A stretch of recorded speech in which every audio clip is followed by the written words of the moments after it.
Hey, this is Rob Anspach, and welcome back to another edition of eHeroes. Today we're going to talk about stress-free fulfillment. And this all came about because of my unfortunate order with Costco, and they used a shitty shipping service. So I'm going to bring on my next guest. His name is Wayne Deering, and he's from Ontario, California. And I just want to say, Wayne and I have never met in person, but our personalities are the same.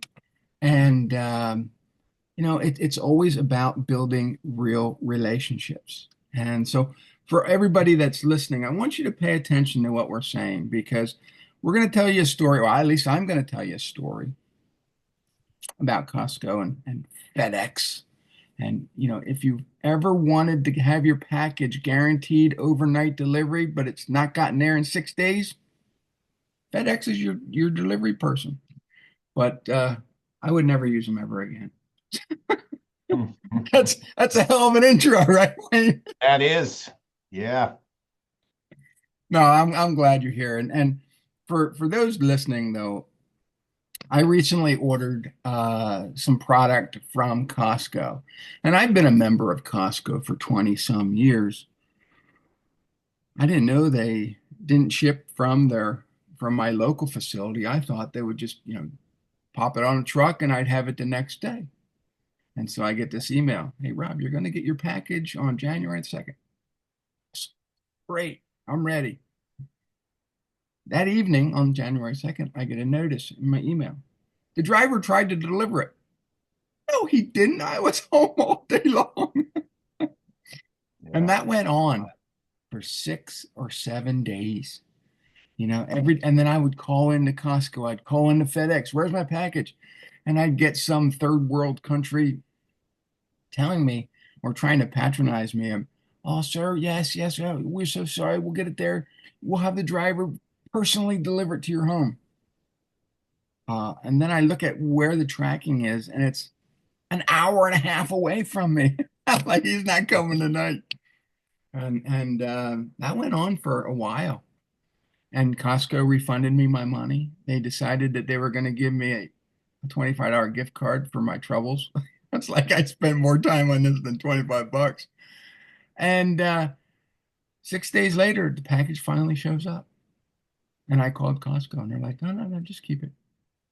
Yeah. It's like, I'm like, how much money is FedEx costing you guys for non-delivery, deliverables? Not only that, how much are they costing? And that bad customer service turns people off from wanting to order again from a So, particular. you do fulfillment, and that's your business. And I hope that you don't use FedEx, but probably you We have don't. to We used sometimes. to. Yeah, we switched off them because the problems that we were having with deliverability, items being delivered, and in all items being delivered in a shipment. We would send 30 boxes to an event or something, and 27 would show up, Yeah, which can create a big problem, especially at a live event. right. Yeah, So, I've sent books to events already, and the hotel would be like, "Oh yeah, we're going to charge you $50 extra to receive your package." yeah. And so I'd find a friend that would be living in that area. "Hey, could you receive this package for me?" And they're like, "Yeah, yeah, no problem." It's like, Bring it by the event. right. And I'd pick it up in a rental car and take it there. And but yeah, these hotels, they know how to nickel and dime you. Oh, yeah, these hotels are very expensive on the drayage, which is what that's called for the receiving the items. It's definitely a definite vertical for these hotels. It's Wow. insane. Everybody gets their cut. Yeah, yeah. Oh, It's to me it's and what I discovered in all this is that UPS, um, Amazon, well, Amazon does a little bit differently, but UPS and United Postal Service are both uh, big big companies. They own all their trucks, they own all the drivers, but FedEx usually subs it to a subsidiary, as does Amazon. but it just seems like Amazon does far superior job than FedEx does. Yeah, it's an interesting, two interesting dichotomies with FedEx and Amazon. So you hit the nail on the head with FedEx. FedEx does not own their ground service. Hmm. They own the service, but they outsource the delivery, the of each route to a different another company. It's a company that is a delivery company, and they own that route. They drive FedEx trucks, they wear FedEx uniforms, but they are a non FedEx subsidiary, whereas UPS owns all of their ground routes along with all of their express routes. So FedEx, it's all in house on the express, and then the ground is outsourced. So that I guess can create problems, although they do a fairly good job. We get shipments every day from FedEx, UPS, USPS, inbound shipments versus the outbound shipments, but um, UPS we've had better, and USPS we've had better results with. Now FedEx, or I'm sorry, Amazon, they've built just an incredible ground Yeah. network. And there's certain aspects they do. It's like a hybrid with UPS because FedEx pulled out of Amazon, so it's just UPS, where UPS will do 90% of the work, and then Amazon does the drivers do what's called last leg. Hmm. So if you order something from Amazon, I'm sure you understand how it works, where they have facilities everywhere. It routes it to the closest facility that has whatever it is you're looking for, and that's all handled through algorithms and what have you. So when you sell into Amazon, put items into Amazon, they distribute it across the country, and it may ship 90% of the way to the local post office or to a local receiving point by UPS, and then Amazon's ground network of drivers. And again, those are outsourced. Hmm. Um, so I explored the possibility of having a ground route for Amazon, but Amazon drivers pick those up and then they deliver the last leg. But they're very, Well, very here's what I discovered, and I'm sure that some of the listeners are probably going, yeah, Amazon's just kicking ass, and they are, and they've built this real relationship with their users that they get the information in real time, not only tracking, they get photographs that it landed on your porch and this and that. And it's making these other services like UPS and FedEx and even the Postal Service start to question their own service. And right. now they're starting to copy what Amazon's doing. They're giving real updates. They're giving, photographs and this and that. But Amazon changed the way we get packages. Fundamentally, they changed the way, Rob, my wife really likes Amazon, and we have a lot of Amazon packages. We usually in the order of 300 orders a year, 350 orders a year. And I think the last time that Amazon made a mistake on an order, and it wasn't even a mistake, it just disappeared, but we'll call it a mistake, was in 2017. Hmm. Here we are 8 years later, approximately 2,500 shipments to my house, not one single mistake. And that it builds trust, it builds repeat customers, right? Because if you're ordering something and it's easy, they cut all the BS out, it's easy to order, and if you're a Prime member, it's going to be there in a couple days. There's certain delays here and there, but the delays I've had have generally been related to weather, Hmm. fires, uh, inclement weather on the East Coast if it's something coming from the East Coast. But outside of that, they have grown so big. And around me here in Southern California, specifically where I'm at right now, I think there's 15 Amazon facilities around us. Yeah. And it's mind blowing to me that I can order something. And this has happened. I've ordered something on Amazon at 11 o'clock, 12 o'clock. I get home at 3 o'clock, it's already been delivered because the network is so tight and there's so many around me, at least here where I live, it just comes. And that's the logistics behind that are absolutely mind blowing that they're able to do that. People will say, "Hey, Rob, can I order a book directly from you?" And I said, "You can, and I'll autograph it if you wish, but you're going to get it quicker through Amazon." Right. And they're like, "What do you mean?" I said, "Well, let's just take my latest book, Legacy. If I mail that in a package and take it to UPS, you'll get it in about a week. It's just the way it is." Depending on where in the country you're I, at. Yeah. If it's I on the said, East Coast, they'll get it in a day or two. but if you don't want if you don't want it autographed, just go to Amazon. You'll have it the Right. next day. And Yeah. they're Or like, same day. yeah. And they're like, well, aren't you losing money? I'm like, not really. Yes, Amazon will give me a kickback for my own book, but I don't have to deal with the hassle of going to the post office. Right. So, Right. I would rather have people just order from Amazon. And I don't like to do that because, you're giving up. And I think this is what people don't understand. Yes, Amazon is this giant fulfillment center. But when I tell people to go to Amazon and get my book, I'm giving up not getting their name, not getting their address, not getting their phone number. Uh, you know, yeah, I would love to have all that information so I could send you a thank you card or send you other stuff.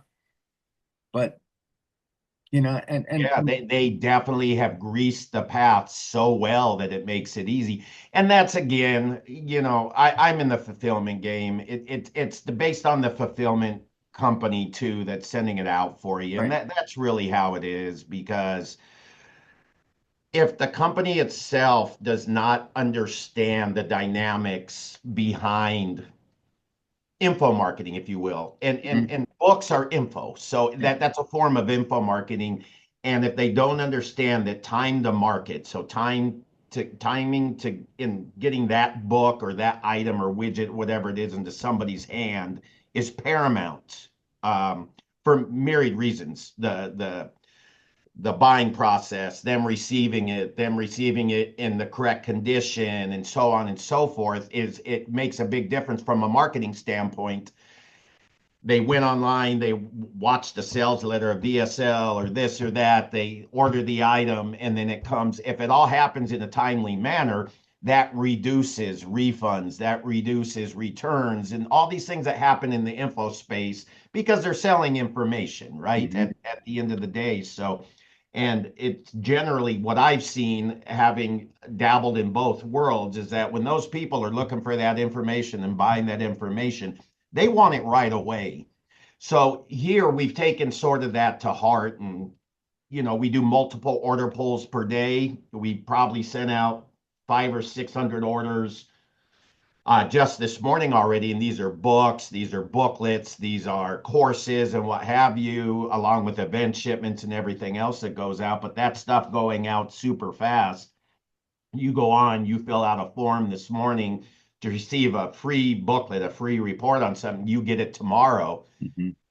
You're already building that level of trust with the not with me, but with the company. So the customer and the company they're going to purchase that report or book, and then they get it very quickly. They go, okay, these guys are real deal. Mhm. And we understand that because of, at least I understand that because I dabbled in that world. So we try to bring that to customers. And as I said, I'm very selective on who I work with, but um, this is how I feed my family. So I act as if a customer's company is my own. And how would I want this to go out if this was my product going out? So Mhm. that's what we do. And Amazon has fundamentally changed how people want stuff Yeah. because we used to order stuff online. I'm sure you remember going through catalogs, mail order. You would order something and it'd come weeks later, or Yeah. even the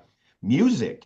I don't know if you remember Columbia House and all that. I used to I order think that they're stuff. still after me for for the tapes Yeah, I didn't yeah, pay for for. for a $12 you didn't pay 27 years ago. Yeah, so and then Amazon came along And then Amazon created Prime, and people want Yeah. what they buy right now.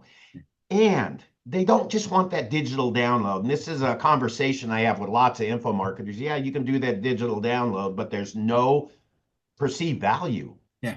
with Yeah. that digital download. Even like your And that's book, like why, a Kindle even versus I've produced 50 books, and every book, came with its Kindle companion that you could order that too and have it on your phone and read it anywhere.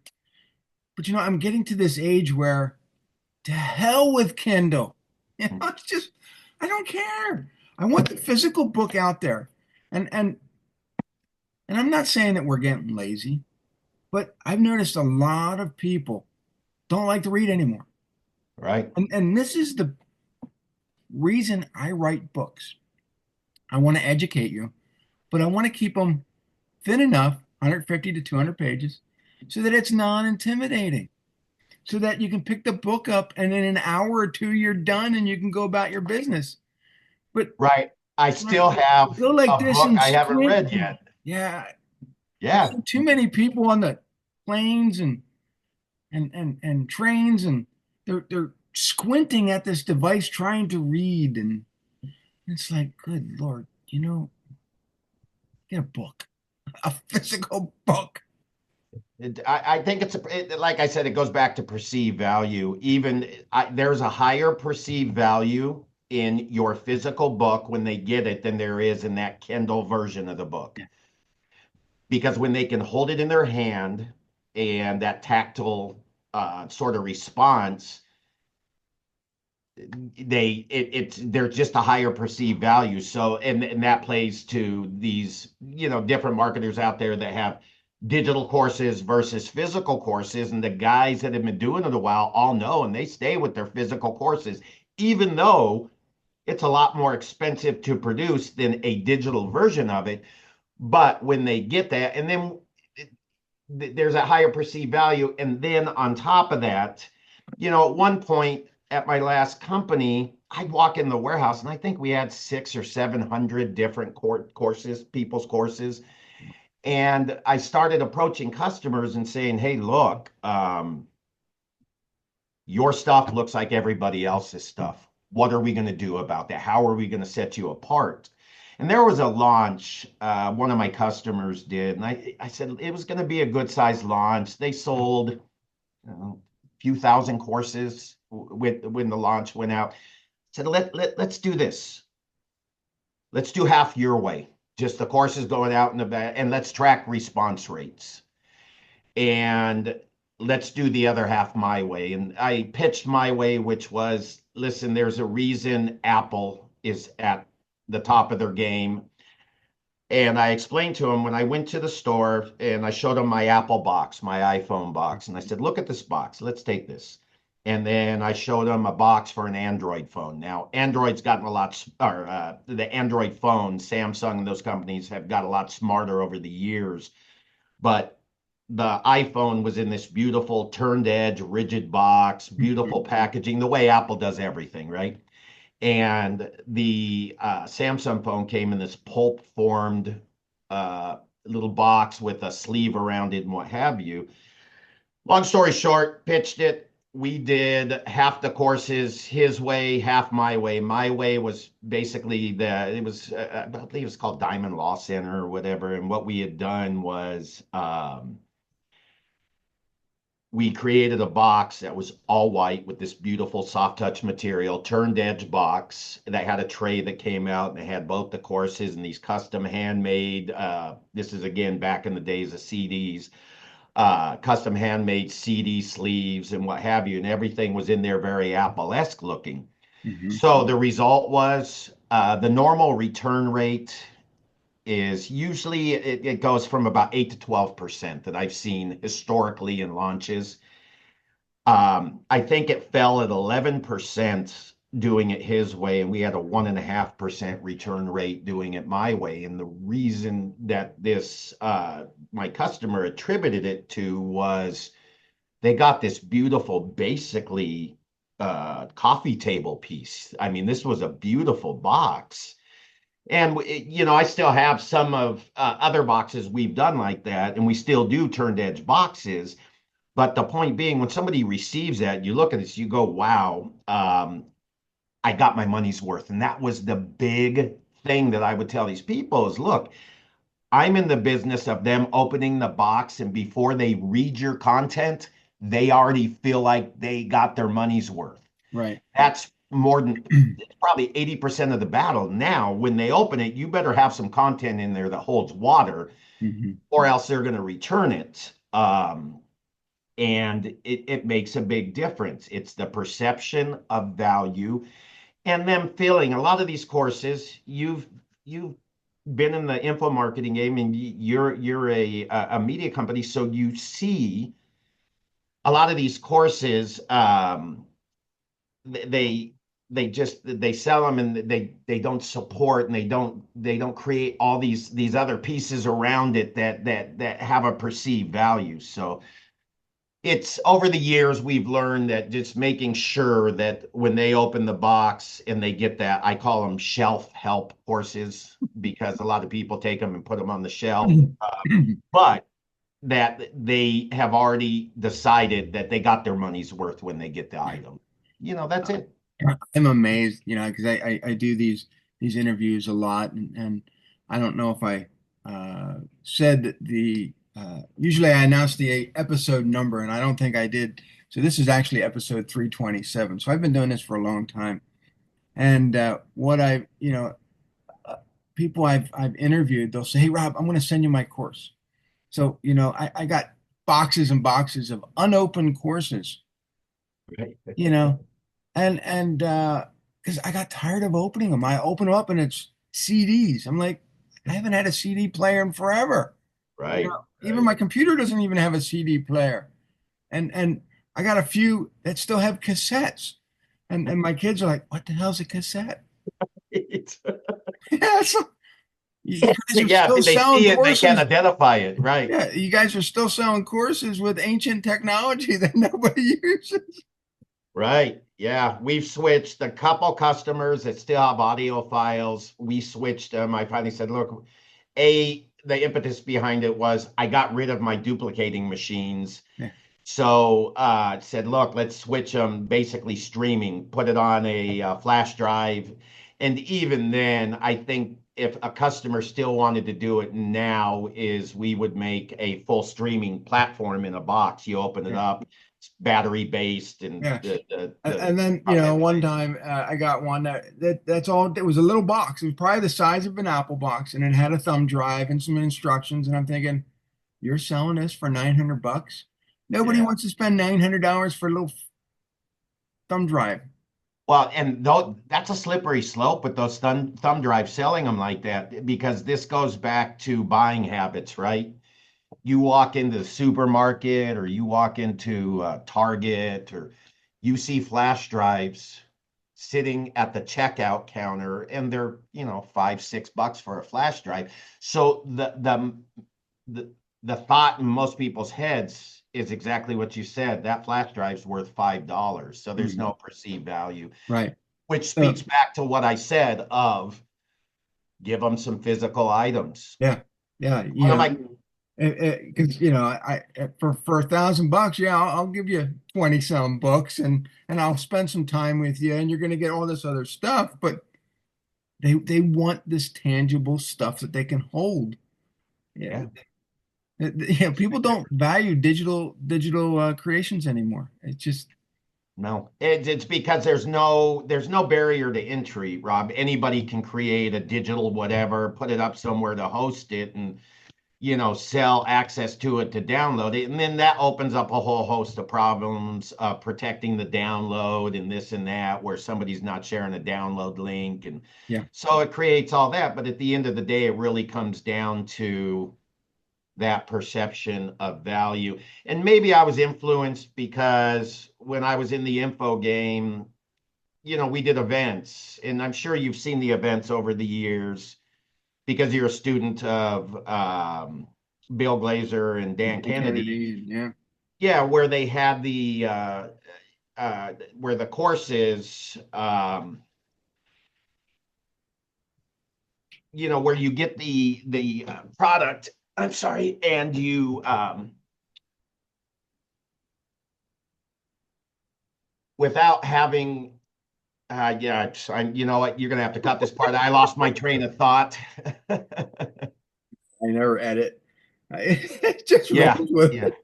Sorry about that. I was going off Uh, on it, something and my yeah, phone started vibrating over here. I looked and lost my train of thought on that. that's what happens. You get distracted, and you know, for all everybody who knows, these cell phones can be the biggest distraction, especially when they're spam calls. And that's why I wrote the whole Rob versus series because I got so fed up, and it would see the thing is when we answer the phone and it's a spam call. It's not a customer, it's a spam call. It's a pattern interrupt. And it frustrates us. We lose our concentration. We can't get stuff done. And so I started, writing these Rob versus books in 2019. Now there's 8 of them with 2 more coming out. And I, some days I haven't, I try not to answer the phone anymore because I got stuff to do now. But when they call and I'd answer, I know that they got my books because they're saying stuff that only someone that would you know have read my books would know. So yeah. they're trying to play by my playbook and it's not working. Yeah, and you were saying you've had your phone, the same phone number. I've had the same phone number for a very long time. And the calls that come into my phone versus the business phone, as I was saying earlier, we get a lot of spam calls on the business, but not on my cell phone. Every customer has my personal cell phone number. So that's how I do a lot of business over the cell phone because I'm always running around this warehouse playing with machines, working on something out in the warehouse, directing something where there's a question. So, yeah, and I'm ADHD and I'm OCD and all these different I things figured that, all that. pardon me? ADHD, I would probably imagine, but OCD, I probably wouldn't have guessed that one. Oh, if you ever are in California and you see my warehouse, it's a selling point for a lot of people when they come in because the pallets are all identical. They're all at the very same spot on the racks. Everything's lined up because to me, being able to get something out effectively has everything to do with everything being in its place, being in the correct place, not being messy, being closed, being dust free, on and on and on. So, And and I'm sure some of you guys that are listening are probably wondering, well, why fulfillment? Why would we want to mail packages? Why can't we just give everything to Amazon? And you could give Amazon and let them do it, but their prices are going up.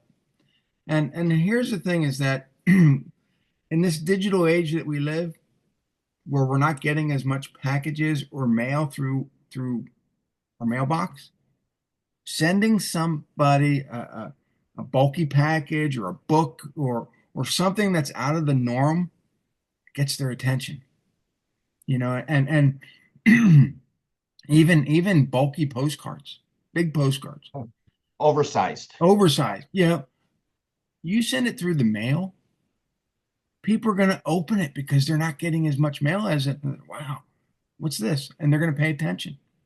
Yeah, And direct so, mails definitely yes, making a resurgence. yes, having a website, social media, ads, and all this other stuff is great, but it's expensive. Right. If you can direct your attention to the people that are really going to put their real eyeballs on a real package, mail it to them and see what happens. Right. And that you bring up a key point there. Direct mail has made a large comeback. We do a lot of direct mail. It can be as innocuous as sending out a postcard or a letter, or as over the top of having a full color envelope with Or even that a stands printed out. newsletter. Yeah, a printed newsletter, but something that stands out. Hmm. Because we get that a lot. People will come and postcards specifically. What size should I do?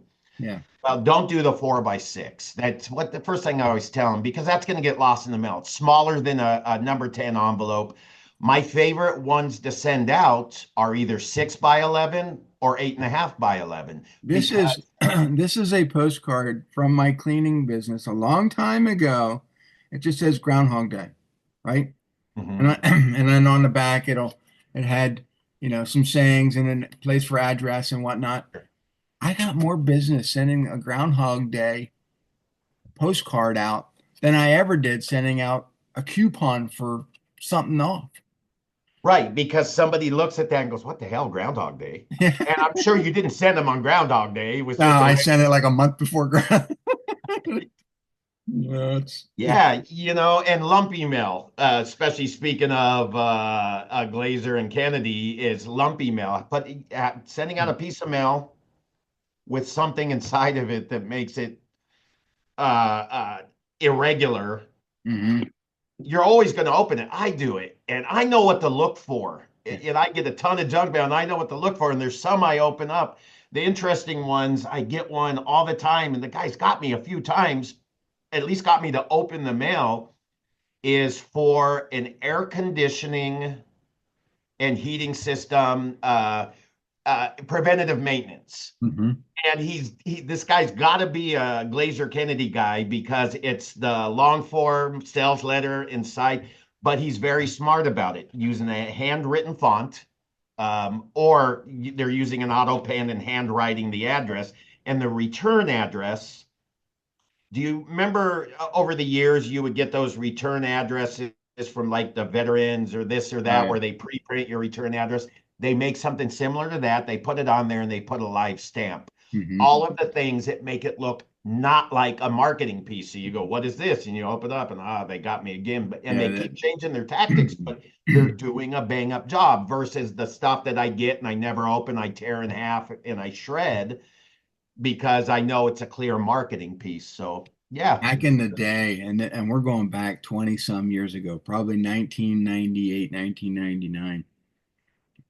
I had several clients that would bill their clients at the end of the month. And I would approach them and say, look, I have this flyer. Can you stuff it in your invoices that you send out to people and I will pay the postage? that's a very smart idea. And four of them took me up on the offer, and we did it for about a year. We ran these for these companies and paid all their postage to mail all their invoices out. And we would pick up clients left and right. And the thing is I wasn't giving them a percentage off. I was giving every single one that we had this flyer in one free room of carpet cleaning, up to a certain how many square feet. And the thing is, I that envelope made me so much money, but I captured them. See, they're already opening it up, looking at somebody's invoice, and they're That's probably really smart. disgruntled because they got to pay so much money for this invoice. Now they're pulling out my flyer and it has something for free. Right. No That's a catches, great no way. nothing. You just had to be a homeowner. You had to do this. I'd come out there, I'd give them a free room if that's all they wanted. I'd say thank you and leave, and they'd be part of my newsletter list, and I'd mail them some more. But the majority of people loved the service, continued using us, and we had so much business that eventually I ended up selling the business because I love marketing. I love teaching what I do, and but the company that bought my business, that took over, didn't want to do any of that stuff. Didn't want to put, specials in the invoices, didn't want to pay for the mail. Within a year, he was out of business. You'll see that a lot. It's a conversation I have with my customers, and this conversation usually goes like this. You'll get more business if you put a flyer or flyers for ancillary products or whatever it is into your package. Now, it's not going to raise the price. You could put 30 flyers in and it won't raise the price of your shipping because a lot of these courses are going out UPS, right? Mhm. So, or media mail or what have you. But regardless, it doesn't increase the weight enough. So I've been screaming from the top of a hill for years, going, guys, add stuff, Mhm. get the value, but you don't have the cost associated. Even if we do basic, a black and white flyer, 6 cents. Add it, add it in there, even if you do one sale out of 100 courses you send out and something ancillary, you 50x the cost Right. And the of, thing is that when you're mailing your piece to your client or to a neighborhood or to a whole community, the only person that you're competing with is probably your prior mailing. You're not in a newspaper, you're not in a coupon envelope competing with six other people who do the same thing as you. You've you have a captive captured the audience. audience. Yeah, yeah, absolutely. And I like the customers. I really like the customers I have. And these are some very successful info marketers out there, guys with massive masterminds and all this other stuff. Those are the guys, interestingly, that listen.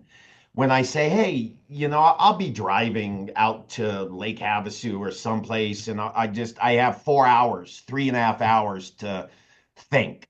And my mind just goes around different things. Hey, what if we try this? So I'll call these guys and say, what do you think about this? I had a thought about this, add this, do this. And the guys, the really successful guys, are the ones that are more apt to listen because their success is because they're listeners, right? Mhm.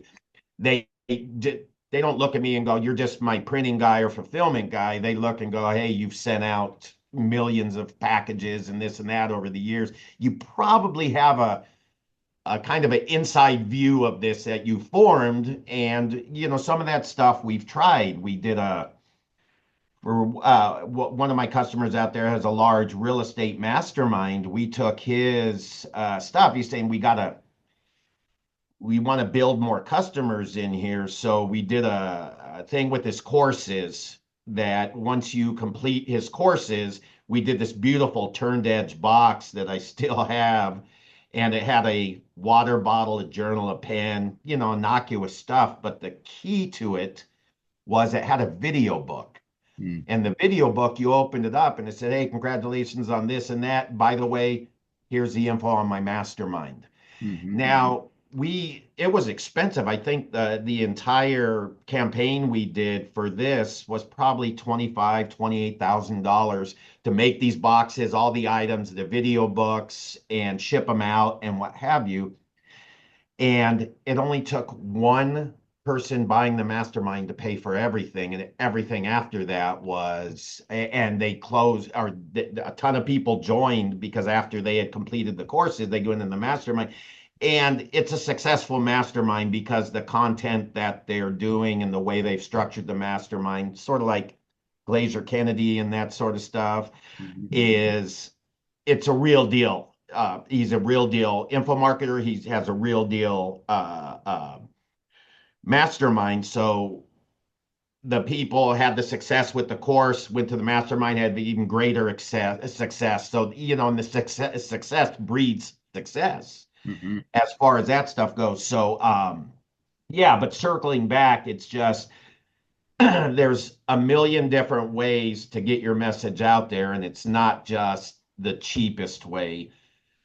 And to speak to your point, a lot of people do the online advertising and ads on Facebook and Google and all these places trying to get business versus sending out a physical item and or a piece of direct mail that is not only well written but stands out from everything else. Those are very viable avenues for marketing, and they're a lot less expensive than paid advertising on the search engines because that stuff's all using AI and all these different things. We even found, not personally, but through one of my customers that does just an enormous amount of online advertising, they pulled off their conversions from allowing Google to see their conversions because he saw that when he lets them see how many people are buying, Google was raising the price of the ads. When he pulled that stuff, the ad price dropped back down.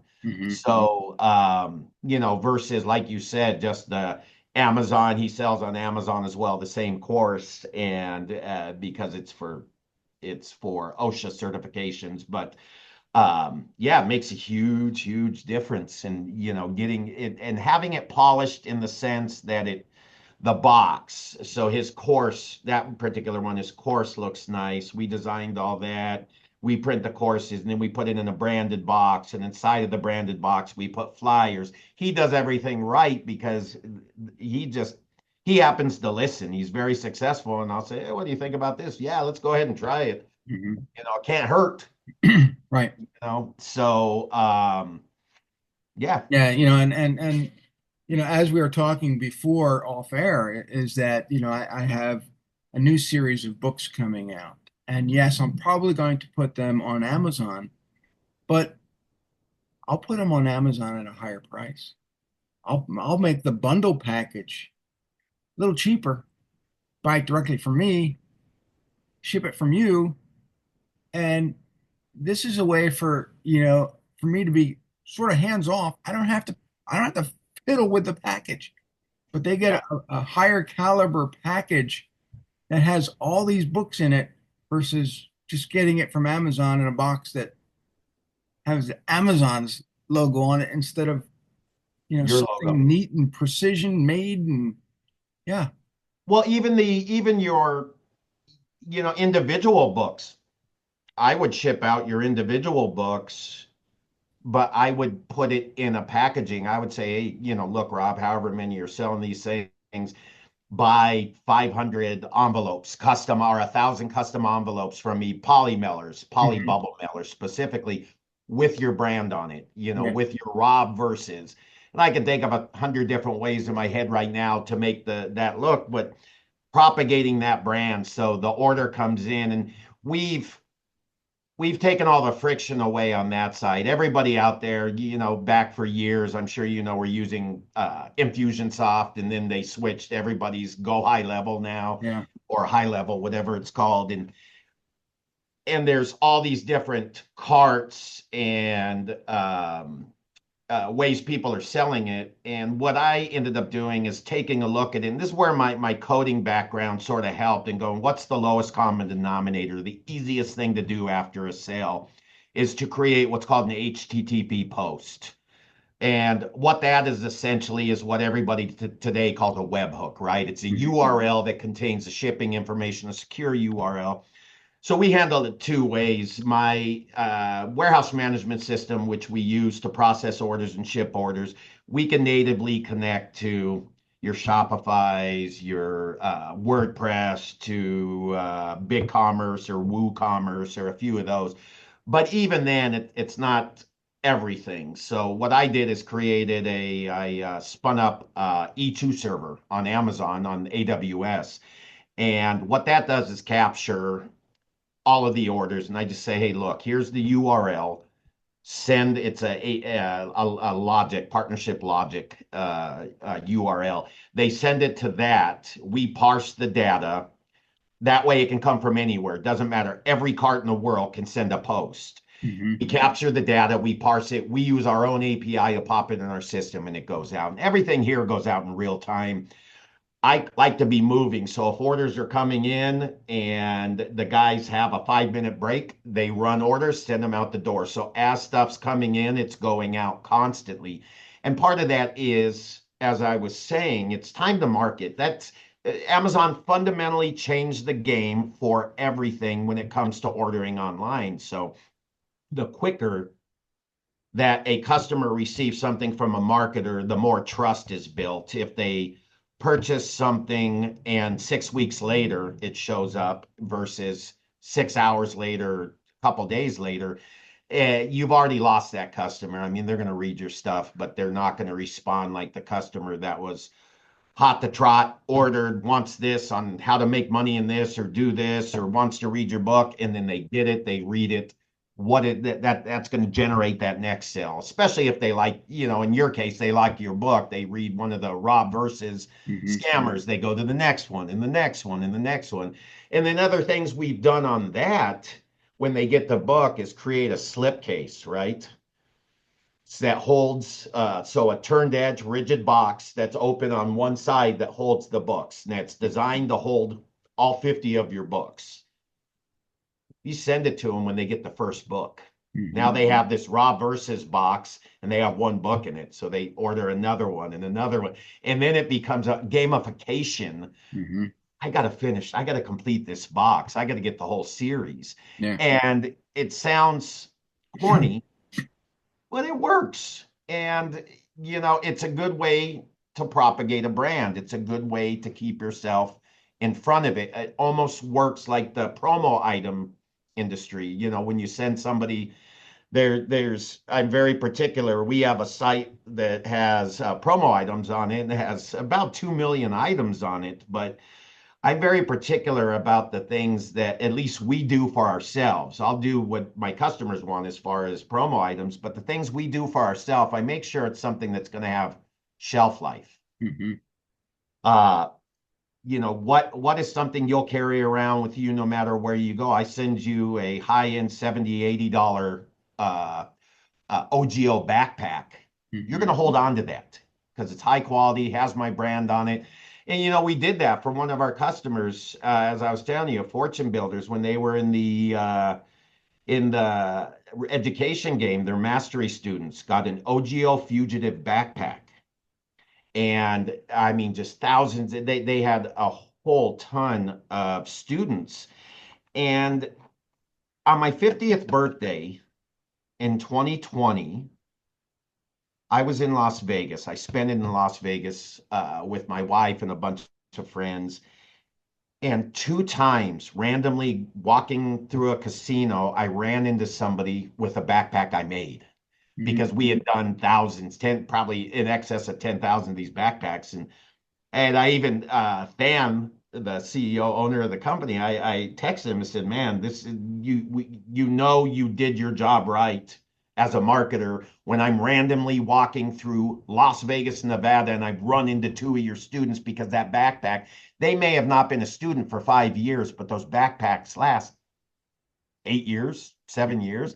So even on that, it's sending them something that they can use that they're not going to throw in the trash and something that has shelf life. Hmm. So that goes along. The late John Ruhlin talked about this a lot with giftology is send them stuff that they're not going to expect, number one, and that they're going to remember you every time. I've sent a TV to somebody and rebranded it at the bottom just to get their attention. So it's I hope it it's was one of those old hernia busting TVs that weighed about 400 pounds. yeah, that's funny. The real You'll remember me. one. So yeah, I mean, I'm not a marketer, but I have a certain lane that I'm in that I get these ideas that are effective. Mhm. If I was a marketer, as a fulfillment company, I might be a little dangerous because I might be able to actually sell something, that's not somebody else's, that's mine. But yeah, So, it's so how do people get a hold of you? Where do they go? They can go to our website, which is partnershippfulfillment.com. They can call the office here, or they can call my cell phone for that matter. I mean, it's really out there. Everybody has it. It's the way I prefer to do business because I'm constantly running around. Um, partnershippfulfillment.com. On the phone here, it's 909-295-9981. If you call in here, we'll answer. We'll figure out what it is you need, and generally, I'll give out my cell phone at that point because I work basically. If I'm awake, I work. I enjoy it. I work in And my sleep. yeah, well, I have a weird sleep schedule. I was saying ADD, OCD. I go to bed about 8 o'clock at night, Rob, and I get up about 3:30 in the morning, and I read the news, drink my coffee, come here, start banging it out, get home, dinner, sports with the kids, bed, rinse and repeat. Well, you're 3 hours behind us. I'm on the East Coast, you're on the West Coast. You probably do a lot of East Coast work. So getting up that early, you're on East I'm on Coast your time. schedule. Yeah. Yeah. Yeah. Because if I'm here at 5 a.m. or 4:30 in the morning, I'm here actually before those East Coast businesses. And that it just allows me. The reason I come in and do that is I find I get more work done before my employees get here because then it becomes when the employees get here, there's always things, always something, machines. We deal with a lot of machinery. So something's going wrong, this, that, a machine's not working right. So we're always troubleshooting. Hmm. It stays pretty, it stays up pretty much most of the time, but there's always something going on and questions from employees, questions from a business partner. So in those 3 hours or so, I get more work done in 3 hours than I do the next 6 or 7 hours.